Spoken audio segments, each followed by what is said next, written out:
Hi, my name's David Taylor, and I'm delighted to be here today to share with you Naked Leader's top 10 tips, tools and techniques on well-being that can be used during the lockdown, if you're working at home or wherever you're working, and of course after we get through all of this.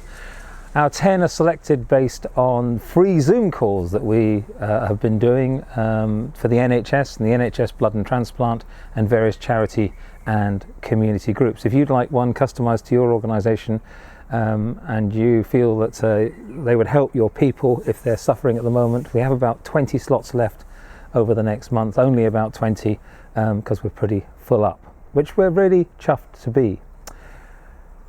Now, I have everything I need. I have my bottle of water, and as you can see, it just happens to be a vodka bottle. I have Olaf, and Olaf is here in order to basically prompt me if I miss any of the 10 out, because a lot of the 10 are in the film Frozen. And finally, I have a toilet roll, which I don't really need out here today, but as it's the only one left in the street, I'm guarding it with my life. At number 10, do what works. Do what works. I mean, isn't it amazing how many people out there are giving advice and help and guidance and telling you what to do? Do what works. If a clear desk works for you, work with a clear desk. If you love it piled full of paper, have it piled full of paper.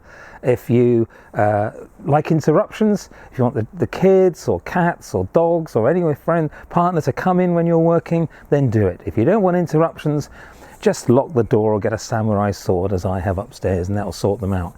And Zoom calls, oh my God, the number of rules in a Zoom call. Thou shalt not do a list that long. We just threw that away. Do what you like. Do absolutely what you like.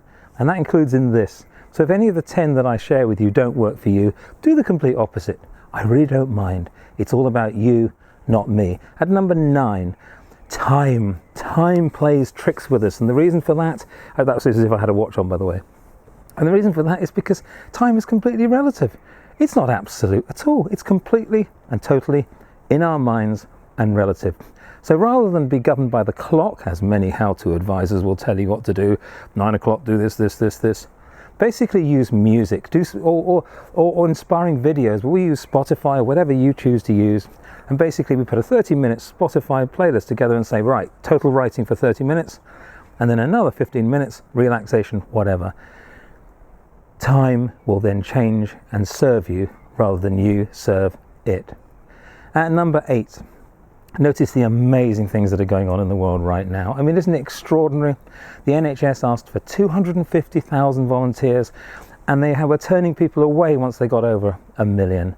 And those volunteers started work recently free of charge. They're not charging anything to work for the NHS, which is amazing. Captain Tom Moore completed 100 laps of his garden with a Zimmer frame and raised 18 million pound for the NHS. And have you also noticed how social distancing has brought us closer together? How amazing is that? The attention we pay to somebody far more when they're 6 feet away from us than if they're sometimes closer to us. At number 7, ask for help. Be prepared to ask for help. When we get through this, there's going to be a new business age, which we're calling the leadership economy, and it's about the health and the freedom and the well-being of your people. And organizations that put those first above growth and productivity will always succeed. By the way, you're more likely to be successful in terms of financial terms if you do this. So ask for help. In this new leadership economy, it's not going to be a weakness to ask for help. It's not going to be a weakness to say, I got that wrong, or I'm sorry, or I don't know. At number 6, be really clear in your communications. Really clear.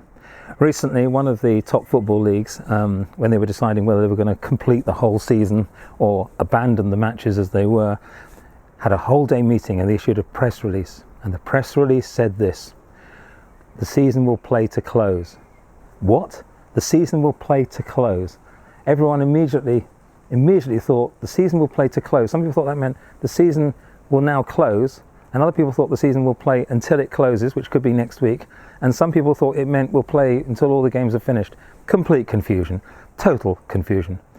The best way, a good friend of mine was basically an expert in communications, basically said to me recently, the number one way to check you're communicating well is when somebody says something to you, repeat it back to them just to ensure that you've got the message and the understanding.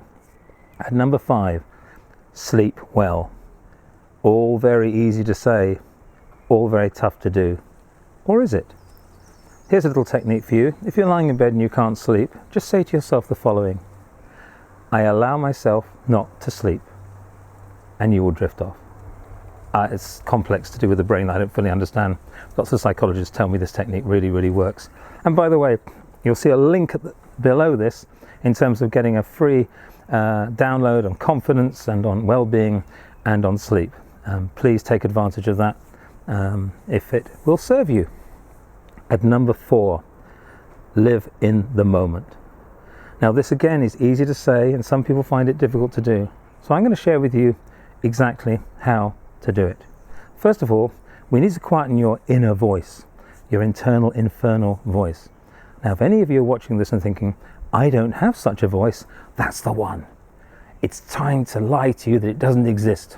We're now going to quieten it. So please, everyone watching this, please, or you watching this, please now, close your eyes. Close your eyes and acknowledge the voice as it comes into your mind. Welcome it in, and with complete belief and love and in silence, say to yourself, thank you. Thank you. And it will go quiet, and it is going quiet, and it's gone. All that voice has ever wanted is to be acknowledged. And by the way, now your head is clear, another 2 useful techniques. The first one is, when thoughts randomly enter into your head, welcome them in. Don't fight them, because that gives them power. Welcome them in, and you'll find they dissolve, complete themselves, and disappear. And the final technique, of course, is about keeping ourselves well, hand washing. If you're sick of singing happy birthday twice, let's take an old Chinese proverb and amend it. When you wash your hands, only wash your hands. And if you keep saying that to yourself as you're washing your hands and you just only focus on it 100%, you will clean your hands better than in any other way. At number 3, give unconditional love to everyone you meet. Be kind, be patient, be understanding to everyone you meet, including and especially yourself. Including and especially yourself.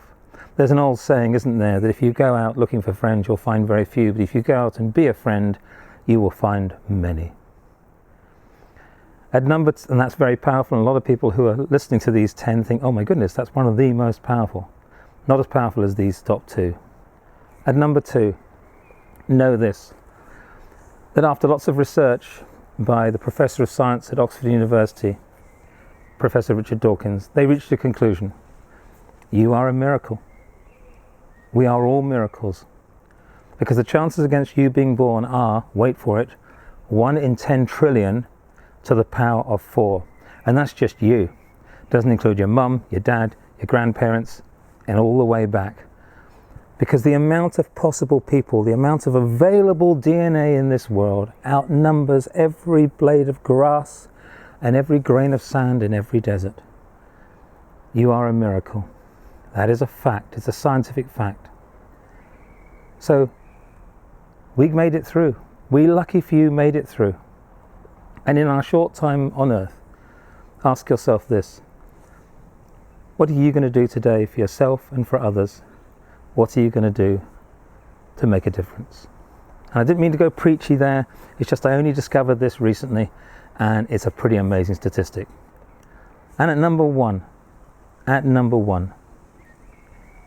it's okay. It's okay. It's okay. This is a technique that's been shared with us by many of the psychologists at Exeter Partnership University Trust, which is a leadership partners for in the NHS, and also it's been used by the Samaritans now in a poster campaign. Feeling suicidal? It used to say, phone the Samaritans. Now it says, that's okay. It's okay. The reason we get down, the reason we get depressed, and the reason we may want to commit suicide is because we feel different, we feel on our own, we feel abnormal. And when you say that something's okay, you think, okay, so it's okay. You'll have been told in your lives that you were wrong, or you were right. You were good, or you're bad. And the fact is, you're you. And that's okay. So it's okay to be down, it's okay to be up. It's okay to feel as you feel. And most of all, it's okay to be you and to go for your dreams, and don't let anyone try to stop you. We will get through this together. Thank you ever so much for your time. I wish you well. Stay well. Bye for now.